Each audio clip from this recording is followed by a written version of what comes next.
नमस्कार दोस्तों, आज हम धारणा नंबर 2 पढ़ने जा रहे हैं। विज्ञान भैरव की धारणा नंबर 2। हम देखते हैं कि भगवान शिव ने धारणा नंबर 2 में कौन सा तरीका बताया है, सांसों को किस तरीके से यूज़ करके शिव के दर्शन करने का उन्होंने रास्ता बताया। इसमें भगवान भैरव धारणा नंबर 2 में कह रहे हैं कि भगवान भैरव इस मध्य स्थिति का वर्णन करते हुए भैरवी से कहते हैं। ये जो संवाद चल रहा है वो भैरव और भैरवी के बीच में चल रहा है, यानी कि भगवान शिव और माँ पार्वती के बीच में चल रहा है। वो उनको क्या कह रहे, माँ पार्वती को, कि हे भैरवी, इस प्राण और अपान का आधारभूत स्थानांतर आकाश हृदय तथ्य बाह्य आकाश द्वादशांत, इन दोनों स्थानों से यह पवन पुनः लौटता है। इसके पुनः लौटने से पूर्व एक क्षण के लिए वह रुकता है। इस स्थान को द्वादशांत कहा जाता है। इस समय उसकी वृत्ति अंतर्मुख हो जाती है। उस समय ऐसा अनुभव होता है कि प्राण और अपान कहीं विलीन हो गए हैं। इस स्थिति को योग शास्त्रों में कुंभक कहा गया है तथा तंत्र इसे मध्य दशा कहते हैं। यह मध्य दशा एक क्षण के लिए ही होती है, किंतु अभ्यास द्वारा जब इस स्थिति का विकास किया जाता है तो भगवान भैरव का स्वरूप प्रकाशित हो जाता है, जो पराशक्ति भैरवी से अभिन्न रूप से विद्यमान रहते हैं।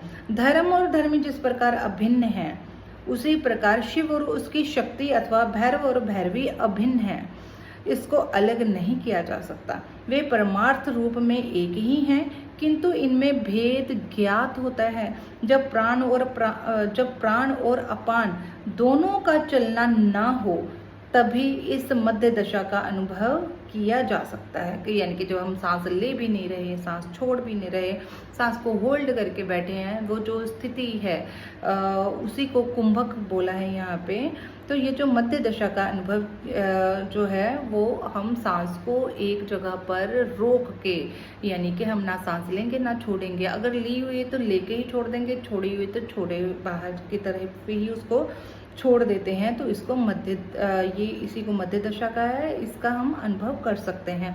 योग शास्त्र के अनुसार हृदय स्थित कमल कोश से प्राण का उदय होकर नासिका मार्ग से निकलकर 12 अंगुल चलकर अंत में आकाश में विलीन हो जाता है। जैसे कि हम सांस लेते हैं और फिर जब हम सांस को नाक के रास्ते से छोड़ते हैं तो 12 अंगुल तक जो है हमें पता चलता है कि ये हमने सांस छोड़ी है।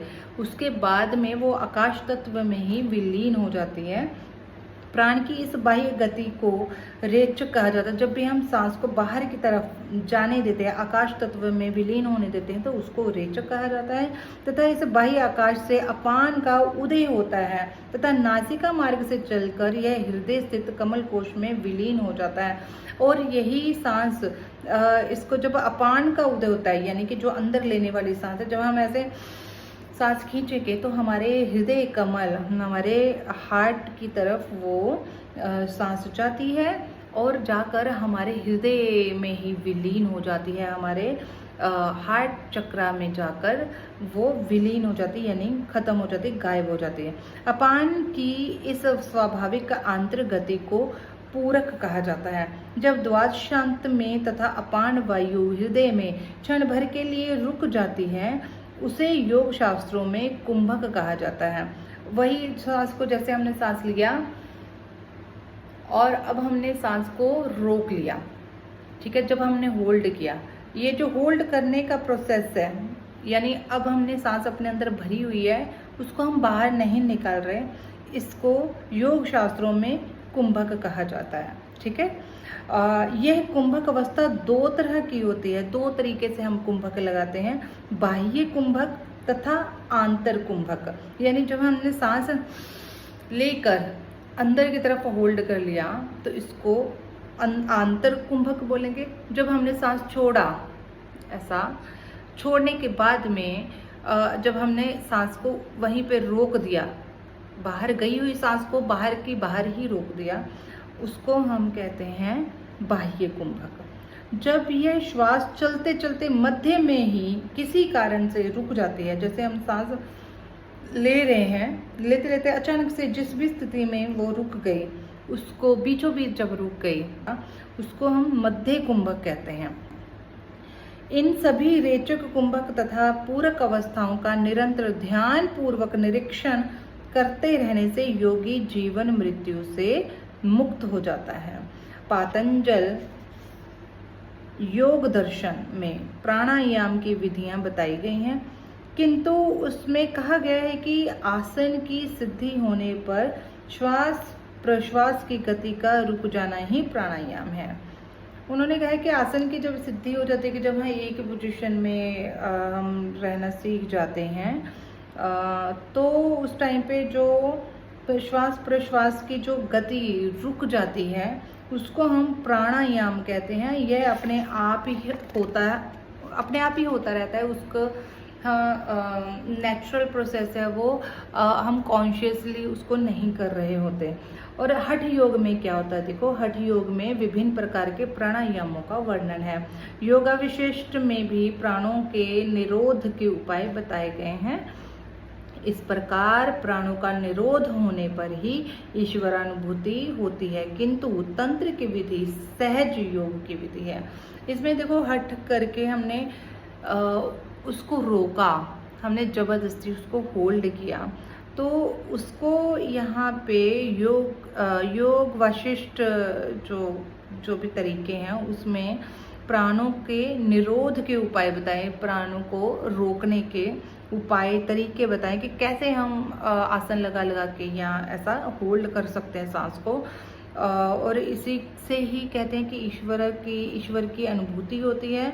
लेकिन जब हम बात करते हैं तंत्र की विधियों की जब हम बात करते हैं तो इसकी विधियां बहुत ही सहज योग की विधि हैं, इसमें यूज़ करी जाती हैं, जिसमें प्राणों की गति को रोकना नहीं है, उसे नेचुरली चलने देता है। जिस भी गति से जिस भी तरीके से चल रही हैं उसको हम नेचुरली चलने देते हैं, बल्कि जो स्वाभाविक रूप से चल रही है उसे सिर्फ देखना मात्र है। जैसे अब नेचुरली जो भी सांस चल रही है, अब मैं भी सांस ले रही हूँ, आप लोग भी सांस ले रहे हो, जिस भी गति से चल रही है हमें उसकी गति चेंज नहीं करनी, उसे कहीं पे भी कुछ भी नहीं करना, सिर्फ उसका आना और उसका जाना हम उसी पे नज़र रखते हैं, उसको देखते रहते हैं। और इसी तरह से उनको सिर्फ देखना मात्र है। इसी से प्राणों का स्पंदन रुक जाता है, वह साधक ध्यान में प्रवेश कर जाता है। अगर ध्यान में प्रवेश करना है तो बस हमें क्या करना है, अपनी सांसों पे फोकस करना है, ये देखते रहना बस कि सांस कब आ रही है, जा रही है, कैसे आ रही है, जा रही, चेंज बिल्कुल नहीं करना, हमें उसमें बदलाव नहीं करना है। इस ध्यान की स्थिति में ही साधक को शिवानुभूति हो जाती है। ये जो दूसरी धारणा बताई है उसमें यही बताया कि जब श्वास हम ले रहे हैं, श्वास छोड़ रहे हैं, या जो पतंजलि है उन्होंने बताया है कि हम हठ योग से या सांसों को ऐसा करके जिद से हठ से रोकते हैं, किसी तरीके से रोक के फिर जो होल्ड करने की जो स्थिति आई, आंतरिक कुंभक या बाह्य कुंभक लगा के, तो जो मध्यस्थ स्थिति आई उस पर फोकस करते हैं तो हमें ईश्वर अनुभूति होती है। लेकिन तंत्र की अगर बात करें तो उसमें हम इस तरीके से नहीं करते हैं, हम क्या करते हैं, नॉर्मल सांस लेते रहेंगे, छोड़ते रहेंगे, बस उस पर ध्यान करेंगे।